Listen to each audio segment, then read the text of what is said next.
सत्ता का खेल तो चलेगा, सरकारें आएंगी जाएंगी, पार्टियां बनेगी बिगड़ेंगी, मगर ये देश रहना चाहिए, इस देश का लोकतंत्र अमर रहना चाहिए। भारतीय राजनीति में ऐसे बहुत कम राजनेता पैदा हुए हैं जिन्होंने अपनी प्रतिभा से न सिर्फ अपनी पार्टी में एक विशेष स्थान बनाया, बल्कि विरोधी दलों के बीच भी चहेते रहे। उन्हीं में से एक हैं बहुमुखी प्रतिभा के धनी भारत रत्न अटल बिहारी वाजपेयी जी, जो हमारे देश प्रधानमंत्री का पद संभाल चुके हैं। इनके कार्यकाल में हमारे देश ने कई ऐतिहासिक कदम उठाए जो आज भी आधुनिक भारत के इतिहास में महत्वपूर्ण भूमिका निभाते हैं। फिर चाहे वह भारत को परमाणु संपन्न देश बनाना हो या फिर देश में सड़कों का बहुत मजबूत नेटवर्क तैयार करना, यह सभी कार्य अटल बिहारी वाजपेयी जी के कार्यकाल में ही संपन्न हुए। अटल बिहारी वाजपेयी का जन्म ग्वालियर में 25 दिसंबर 1924 को हुआ। इनके पिता कृष्ण बिहारी वाजपेयी मध्य प्रदेश के ग्वालियर रियासत में अध्यापन का कार्य किया करते थे। हालांकि ये यहाँ के मूल निवासी नहीं थे। इनका मूल निवास स्थान उत्तर प्रदेश का आगरा था।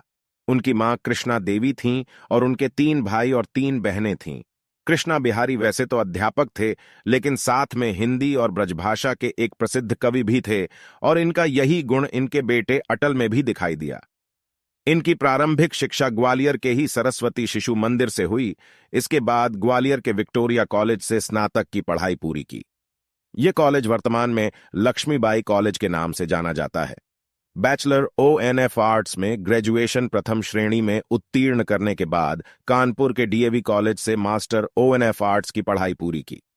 आगे उन्होंने लॉ की पढ़ाई भी कानपुर में रहकर पूरी की, लेकिन अब पढ़ाई में कुछ खास रुचि नहीं रह गई थी, इसलिए इन्होंने पढ़ाई बीच में ही छोड़ दिया।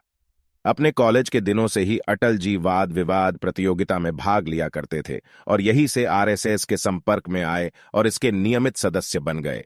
क्योंकि अटल जी एक अच्छे लेखक थे, इसलिए उन्हें RSS की पत्रिका में एडिटर का काम मिल गया। इस दौरान इन्होंने दैनिक स्वदेश, वीर अर्जुन और राष्ट्र धर्म जैसे कुछ पत्रिकाओं का उन्होंने अपने जीवन काल में बहुत कुशलतापूर्वक संपादन किया है। अटल जी का व्यक्तिगत जीवन भी हमेशा चर्चा में बना रहा। वह आजीवन अविवाहित रहे, लेकिन समय समय पर ऐसी अटकलें लगाई जाती रहीं कि वो किससे विवाह करेंगे। अपने जीवन के आखिरी वक्त में अटल बिहारी वाजपेयी नमिता भट्टाचार्य और उनके पति रंजन भट्टाचार्य के साथ रहते थे। नमिता भट्टाचार्य अटल बिहारी वाजपेयी की दत्तक पुत्री थी, जो राजकुमारी कौल और BL कौल से उन्होंने गोद लिया था। राजकुमारी कौल और अटल जी कॉलेज में अच्छे मित्र थे। इन दोनों की शादी को नहीं हुई, लेकिन दोनों साथ रहे। अटल जी में बचपन से ही देश की सेवा करने की ललक थी और तभी उन्हें 1942 के भारत छोड़ो आंदोलन में पहला मौका मिला। इस आंदोलन को महात्मा गांधी जी ने शुरू किया था। इस आंदोलन में भाग लेने वाले बाकी अन्य क्रांतिकारियों की तरह ही अटल जी को भी जेल जाना पड़ा और यहीं पर इनकी जिंदगी का एक नया मोड़ आया जब इनकी मुलाकात श्यामा प्रसाद मुखर्जी से हुई, जो भारतीय जनसंघ के लीडर हुआ करते थे। भारतीय राजनीति के दांव पेज और बारीकियों को इन्होंने श्यामा प्रसाद मुखर्जी से काफी अच्छी तरह सीखा। साल 1951 में श्यामा प्रसाद मुखर्जी, प्रोफेसर बलराज मधोक और दीनदयाल उपाध्याय ने भारतीय जनसंघ की स्थापना की एवं अटल बिहारी वाजपेयी भी इसी पार्टी के सदस्य बन गए। पार्टी का सदस्य बनने के बाद उन्होंने अपना पहला लोकसभा चुनाव साल 1952 में लड़ा, लेकिन यहां उन्हें सफलता नहीं मिली। साल 1957 में उत्तर प्रदेश के गोंडा जिले के बलरामपुर से एक बार फिर चुनाव लड़ा और इस बार वह जीत गए। धीरे धीरे अटल बिहारी की साख उनकी पार्टी में बढ़ती जा रही थी और तभी साल 1968 में एक दुखद खबर आई, जिसमें पता चला कि पंडित दीनदयाल उपाध्याय का निधन हो गया है और इसके बाद जनसंघ पार्टी की कमान अटल बिहारी वाजपेयी के हाथों में दे दी गई। उन्हें पार्टी का अध्यक्ष बना दिया गया। साल 1968 के बाद इस पार्टी ने कई मुकाम हासिल किए, जिसमें इनके सहयोगी लाल कृष्ण आडवाणी, नानाजी देसाई, बलराज मधोक थे। साल 1975 में इंदिरा गांधी के कार्यकाल में देश में आपातकाल लगा दिया गया, जिसके बाद जनसंघ पार्टी और लोकदल पार्टी एकजुट होकर इस आपातकाल का विरोध किया और यहीं से दोनों के विचारधाराएं मिलने लगीं, जिसके बाद दोनों का विलय हो गया और फिर साल 1977 में जनता पार्टी का उदय हुआ। देश में कांग्रेस के प्रति आक्रोश था। वहीं दूसरी तरफ जनता पार्टी एक नई उम्मीद के साथ लोगों को विकल्प दे रही थी। इसीलिए इस पार्टी ने लोकल चुनाव में काफी अच्छा प्रदर्शन करना शुरू कर दिया। 24 मार्च 1977 को मोरारजी देसाई देश के प्रधानमंत्री बने। ये पहले गैर कांग्रेसी प्रधानमंत्री थे। हालांकि इनका कार्यकाल सिर्फ 2 वर्ष का था, लेकिन इसमें अटल बिहारी वाजपेयी को विदेश मंत्री का कार्यभार सौंपा गया। साल 1979 में मोरारजी देसाई ने किन्हीं कारणों से प्रधानमंत्री पद से इस्तीफा दे दिया, जिससे जनता पार्टी में दरार आ गई और यहां एक बड़ा राजनीतिक परिवर्तन हुआ। अटल बिहारी वाजपेयी अब तक स्थापित राजनेता बन चुके थे। इन्होंने लाल कृष्ण आडवाणी के साथ मिलकर साल 1980 में भारतीय जनता पार्टी की स्थापना की। इसका अध्यक्ष भी वाजपेयी जी को ही बनाया गया। इनके नेतृत्व में पार्टी ने बहुत मेहनत की और इसका नतीजा मिला। साल 1989 के चुनाव में जब बीजेपी 88 सीटों से आगे रही, साल 1993 में अटल बिहारी वाजपेयी विपक्ष के लीडर बनकर संसद में मौजूद रहे और साल 1995 में उन्हें प्रधानमंत्री पद का प्रत्याशी भाजपा की तरफ से घोषित किया गया।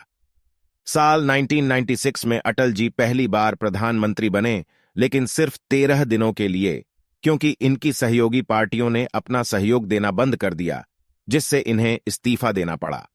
19 अप्रैल 1998 को एक बार फिर अटल जी प्रधानमंत्री बने और इस बार अपने सहयोगी पार्टियों के साथ मिलकर पूरे 5 वर्ष का कार्यकाल पूरा किया।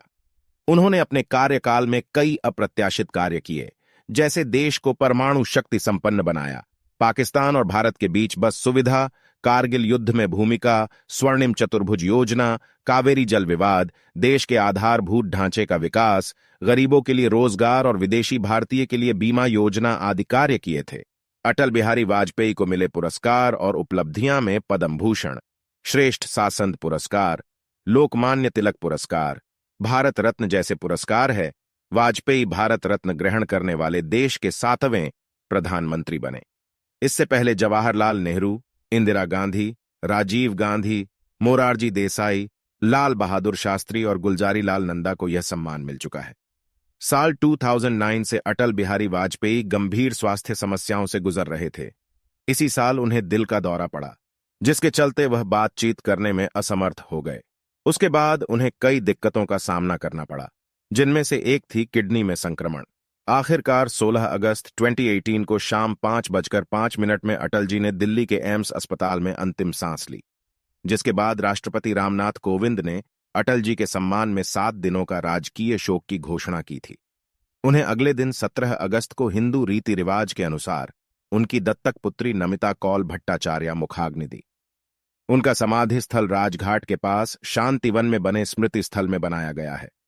उनकी अंतिम यात्रा बहुत भव्य तरीके से निकाली गई, जिसमें प्रधानमंत्री नरेंद्र मोदी समेत सैकड़ों नेतागण पैदल चलते हुए गंतव्य तक पहुंचे। वाजपेयी के निधन पर भारत भर में 7 दिन के राजकीय शोक की घोषणा की गई। अमेरिका, चीन, बांग्लादेश, ब्रिटेन, नेपाल और जापान समेत विश्व के कई राष्ट्रों द्वारा उनके निधन पर दुख जताया गया।